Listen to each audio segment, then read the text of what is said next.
O programa Terra, Meu Amor de hoje tem a enorme satisfação de trazer Roberto Crema. Roberto Crema é uma vastidão como ser humano, como currículo, como profissional.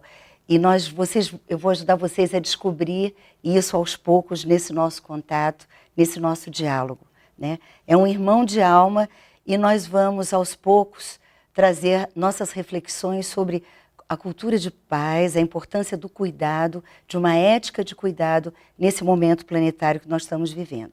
E como sempre no nosso programa, antes de vocês terem a satisfação de escutar a voz de Roberto, eu vou trazer o poema para nós iniciarmos. Sempre, Roberto, eu inicio o nosso encontro com um poema. Mas antes de lê-lo, é uma satisfação, uma alegria, um privilégio estar nesse encontro com você aqui hoje. Obrigado, Regina. Então, eu vou começar trazendo um poema do nosso querido Carlos Drummond de Andrade. E é um poema cujo título é Além da Terra, Além do Céu. Então diz assim: além da terra, além do céu, no trampolim do sem fim das estrelas, no rastro dos astros, na magnólia das nebulosas, além, muito além do sistema solar, até onde alcançam o pensamento e o coração, vamos. Vamos conjugar. Vamos conjugar o verbo fundamental, essencial, o verbo transcendente, acima das gramáticas e do medo e da moeda e da política. O verbo sempre amar. O verbo pluriamar. A razão de ser e de viver. Não é demais esse poema, Roberto? É uma maravilha. Talvez esteja apontando para o essencial. O que está faltando é precisamente isso, esse amor que sempre diz e seguirá dizendo a palavra final. Que bom, Roberto. Eu vou só partilhar um pouquinho com os nossos telespectadores que o Roberto ele é reitor da Universidade Internacional da Paz, a Unipaz. Ele é fundador, junto com Pierre Weil, dessa conspiração por uma cultura de paz e não violência. Fundador desde 1987. Aliás, antes da existência, ele já conspirava quando aconteceu o primeiro Congresso Holístico Internacional da Paz. E tem uma trajetória extraordinária como terapeuta. Ele é cofundador, junto com Jean-Yves Leloup, no Brasil, do Colégio Internacional dos Terapeutas. Ele tem N livros publicados, que vocês vão ver aí ao longo da nossa entrevista, ter oportunidade de ver as capas dos livros que o Roberto trouxe para vocês poderem fazer contato com essas obras tão vastas e tão profundas.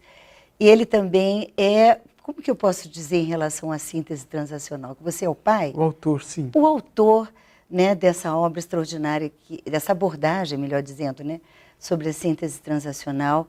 E, além de tudo, acima de tudo, ele é pai, né, de um ser lindo que é a Isabela, avô do Luan, pai também do Alain e do Yuri, né, e avô do Luan.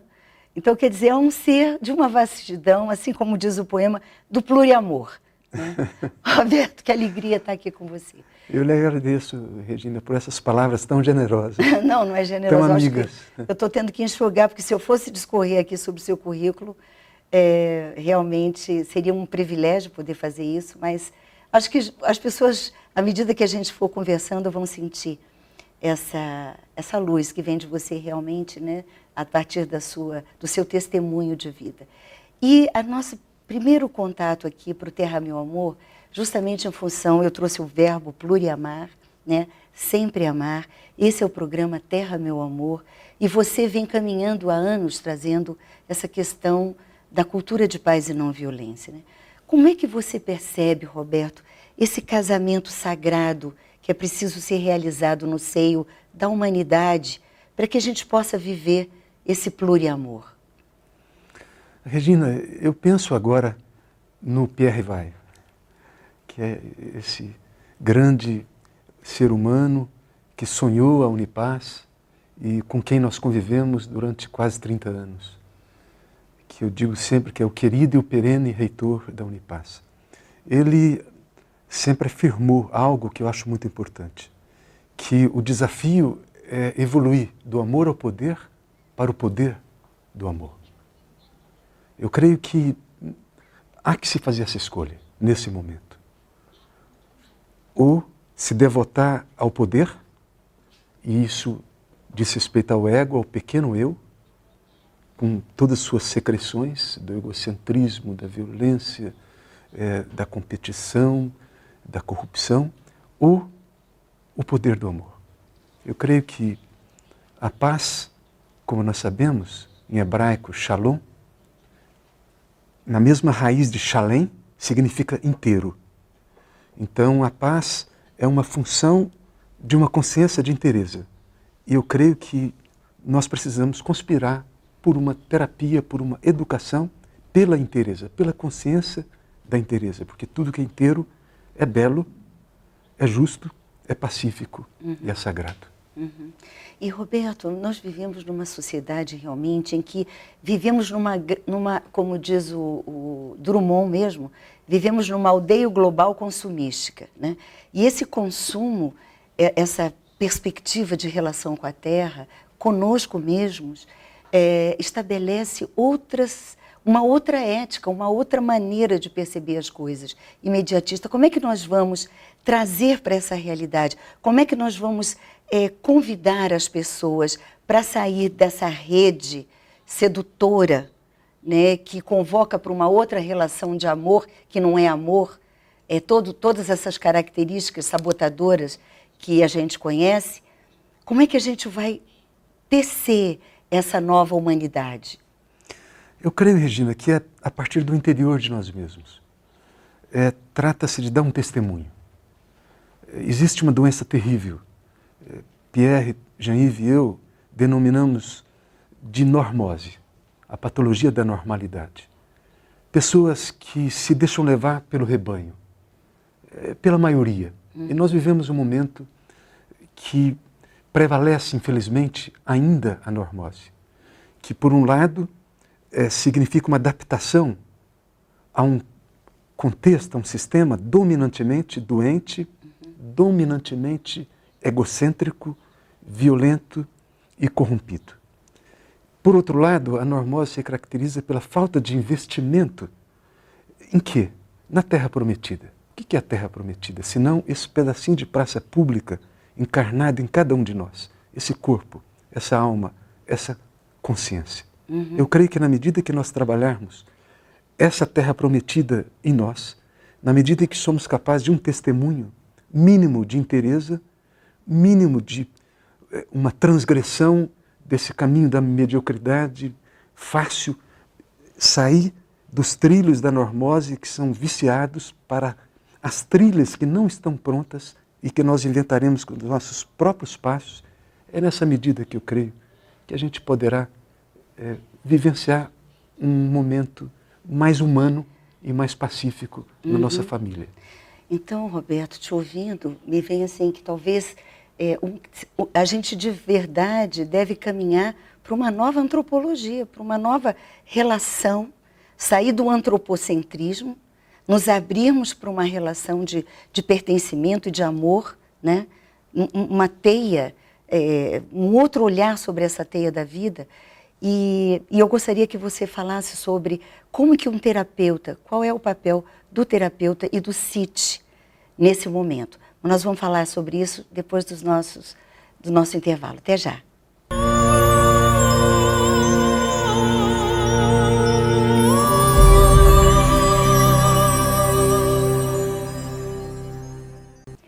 Estamos de volta com o programa Terra, Meu Amor. E nós estamos conversando com Roberto Crema, reitor da Universidade da Paz, da Unipaz.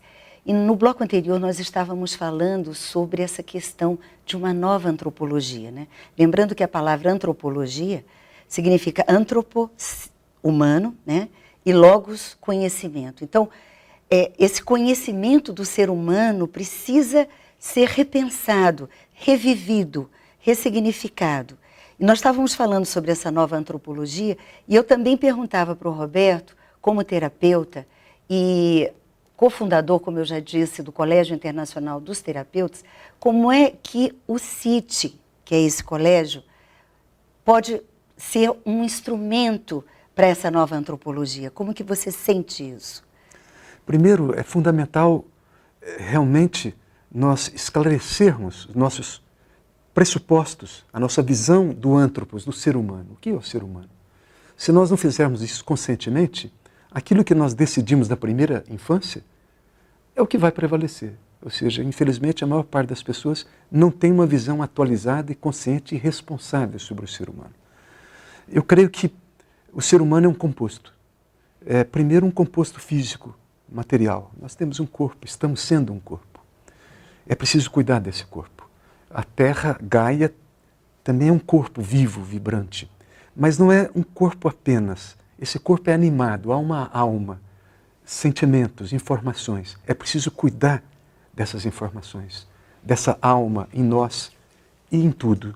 E, finalmente, nós temos uma dimensão que é consciência, consciência da consciência, a dimensão do sujeito. E essa dimensão nós vamos lográ-la e vamos desenvolver qualidade nela na medida em que somos capazes de silêncio, na medida que somos capazes de contemplação, na medida que somos capazes de sossegar essa pulga da mente inquieta. Ora, um terapeuta é aquele que esclareceu os seus fundamentos antropológicos e é aquele que busca cultivar essa pluridimensionalidade humana. Cultivar o corpo, cultivar a alma, cultivar a consciência. É nesse sentido que também podemos lograr essa maravilha, mas tão desconhecida, que nós chamamos de paz. Então, quer dizer, que esse universo em miniatura que é um ser humano, já que a gente sintetiza tudo que a gente conhece numa cosmologia e que a gente sintetiza tudo que a gente conhece nas relações humanas com a Terra, já que somos esse corpo que vive as águas do planeta, que vive o ar do planeta, que vive os minérios do planeta. Então, nós sintetizamos, nós somos um espaço de síntese e um espaço de experiência dessa paz, não é, Roberto? Sim, isso me faz lembrar um xamã da tradição nativa americana, de 101 anos. Perguntaram para ele, o que você faz? Ele disse, eu ensino meu povo. Como você ensina? Ele diz, 4 coisas eu ensino. Primeiro, a escutar. Segundo, que tudo está ligado com tudo. Terceiro, que tudo está em movimento. Quarto, que a Terra não é nossa. Nós é quem somos da Terra. Eu creio que está aí toda uma pedagogia telúrica, ecológica.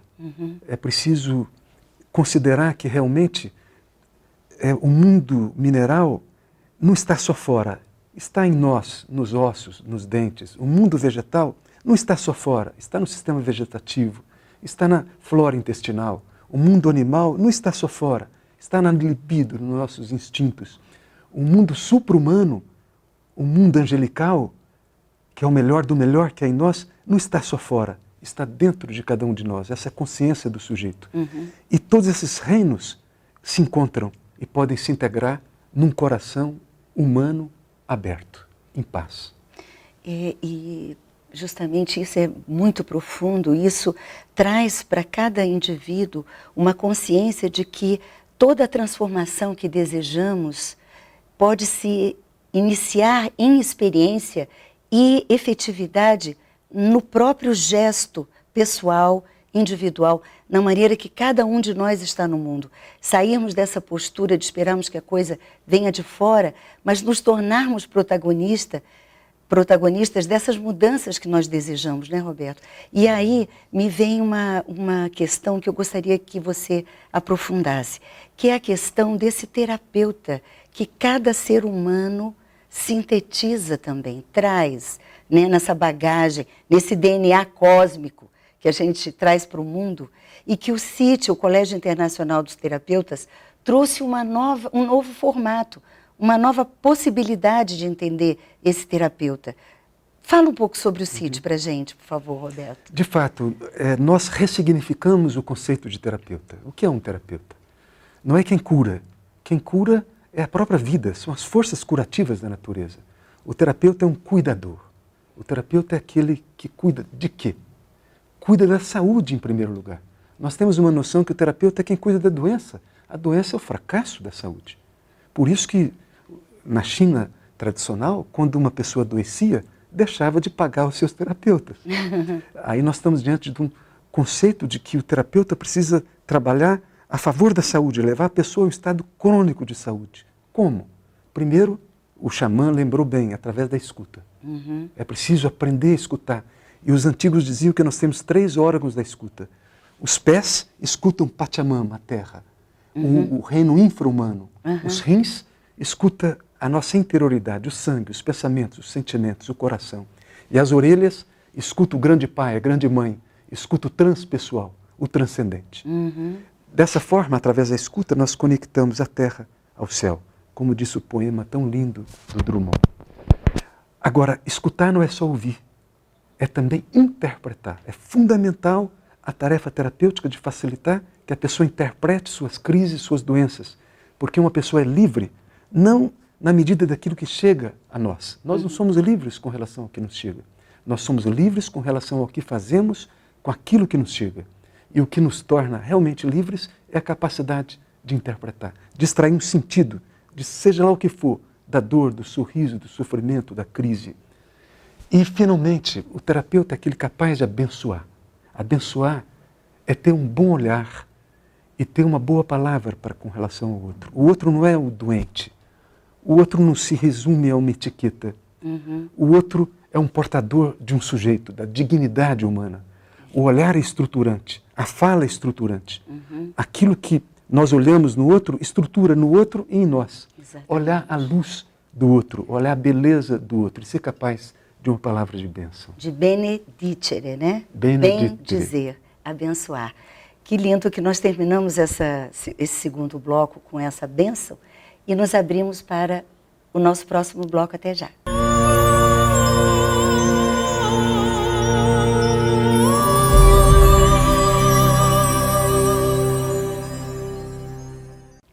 Estamos de volta com o nosso programa Terra, Meu Amor, hoje tendo a alegria, a satisfação, a felicidade de estar com Roberto Crema, né, mergulhando sobre esses aspectos tão extraordinários que é a nossa alma, a alma humana, né?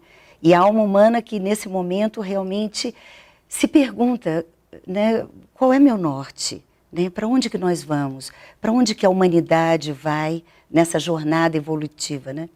E nós estávamos falando sobre o terapeuta. Roberto trazia essa questão do terapeuta como um ser que cuida. E aí, automaticamente, vem a função do educador, né? Porque o educador também é um cuidador, né? E a palavra educar, educere, né? Vem tirar do poço, trazer para a luz, né? Na verdade, é um resgate. Então, o terapeuta é aquele que cuida e o educador é aquele que deixa vir a alma, né? Roberto, como é que você vê esse casamento entre o terapeuta e o educador? Todos nós podemos ser terapeutas e educadores? Sim, eu creio que essa é a nossa responsabilidade. A primeira sala de aula é o útero da mãe.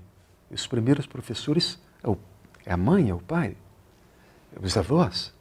Então, de fato, essa função da educação, de uma educação integral, ela é extremamente imperativa. Eu creio que a metáfora do jardineiro talvez seja uma das mais felizes para indicar o que é um bom educador. É como um bom jardineiro. O que ele faz? Ele prepara um terreno, colocando os nutrientes de uma medida justa, a água, podando, mas sabendo podar. Cada planta necessita de uma poda específica. E a planta cresce por si mesma, porque ela tem um tropismo. Uma rosa para se tornar uma rosa, um lírio para se tornar um lírio.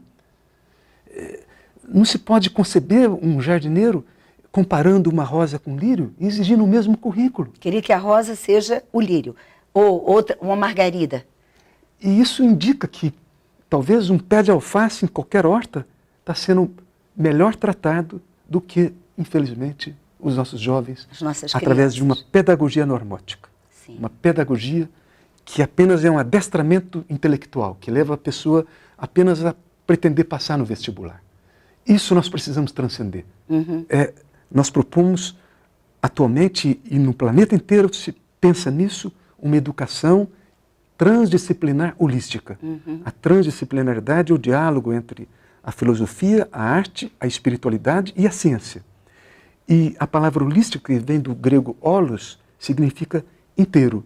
Ou seja, uma educação que possa facilitar que esse potencial de plenitude encarnado em cada um de nós, em cada aprendiz da vida, possa se manifestar. Uhum. Esse é o desafio e que pede que nós realmente, com delicadeza, nos façamos agentes do novo.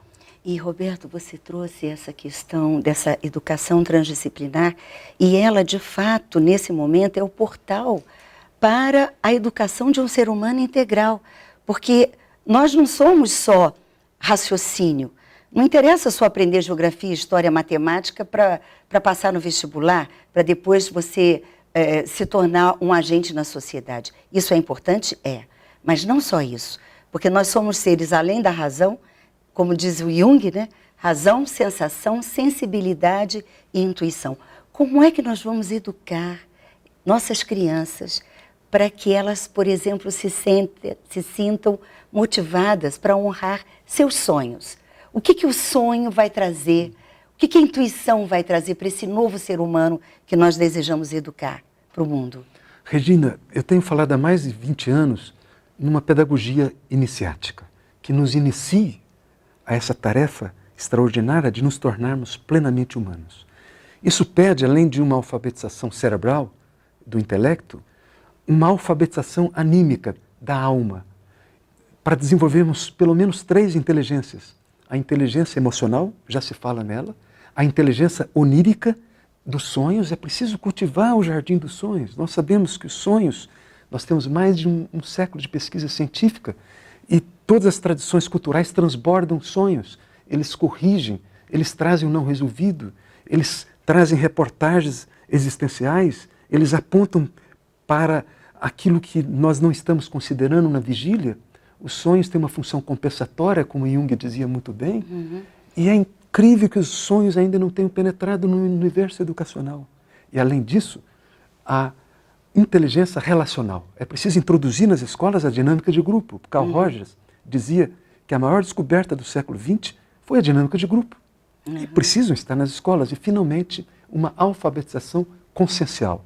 Alfabetizar essa dimensão mais profunda de um coração aberto e silencioso, de onde jorra uma ética natural. Eu posso sintetizar isso, talvez, no que Confúcio, que falava há 2.600 anos da nobreza humana como uma função da educação, ele resumiu a sua biografia afirmando: aos 15 anos orientei meu coração para aprender. Aos 30 eu plantei os meus pés firmemente no chão. Aos 40 não mais sofria de perplexidade. Aos 50 eu sabia quais eram os preceitos do céu. Aos 60 eu os ouvia com o ouvido dócil. Aos 70 eu podia seguir as indicações do meu próprio coração, porque o que eu desejava não mais excedia as fronteiras da justiça. Que coisa extraordinária, Roberto, que coisa maravilhosa. O nosso tempo está acabando, infelizmente, e eu gostaria apenas que você trouxesse um pouco para fecharmos. Como é que foi seu encontro com Pierre Weil? E o que esse encontro de Pierre Weil trouxe para esse terapeuta extraordinário que você é, para esse educador extraordinário que você é? Olha, Regina, o que eu posso dizer, assim, em alguns poucos minutinhos que nós temos, é que quando eu me encontrei com Pierre Weil, com 30 anos de idade, eu era uma pessoa materialista, agnóstica, era discípulo de Marx, de Pavlov, enfim, tinha estudado ciências duras e alguma coisa me angustiava o peito e eu não sabia o que era. Foi quando então eu vi um folder falando de um cosmodrama do Pierre Weil e para lá me dirigi. Era em Belo Horizonte? Não, aqui em Brasília. Aqui em Brasília? E quando eu olhei para o Pierre, que nem me olhava, com a coluna ereta, olhei naqueles olhos azuis, alguma coisa aconteceu. Eu não sei dizer, muito misterioso, porque algo se abriu, eu entrei num estado intensificado de consciência que eu nunca antes tinha vivido. E quando ele disse, há uma raiz do sofrimento humano, aquilo me interessou extraordinariamente, porque eu vivi uma angústia que cavava o meu peito naquela ocasião. E ele colocou 3 palavras, eu diria que essas 3 palavras me produziram uma transformação radical. Eu jamais voltei a ser o mesmo. Ele escreveu: Apego, medo, estresse. O apego, que é identificação com seja lá o que for, leva ao medo de perder, que leva ao estresse, que leva às enfermidades. Aí nós percebemos que do nível mais sutil, o mais concreto é afetado. O apego, que está no nível mental, leva ao medo, que está no nível emocional, que leva ao estresse e às doenças, que é o nível físico. Algo naquele momento se abriu. E eu jamais tornei a ser o mesmo. Para o espanto da minha mulher. Ele viu o marido sair no final da tarde e voltar um outro homem. E essa é a minha dívida perene de gratidão ao querido Pierre. Querido, eu agradeço e agradeço nesse momento Pierre Weil também, porque promoveu o nosso encontro na Universidade da Paz. Aloha, Pierre. Aloha. Obrigada, gente. Até a próxima.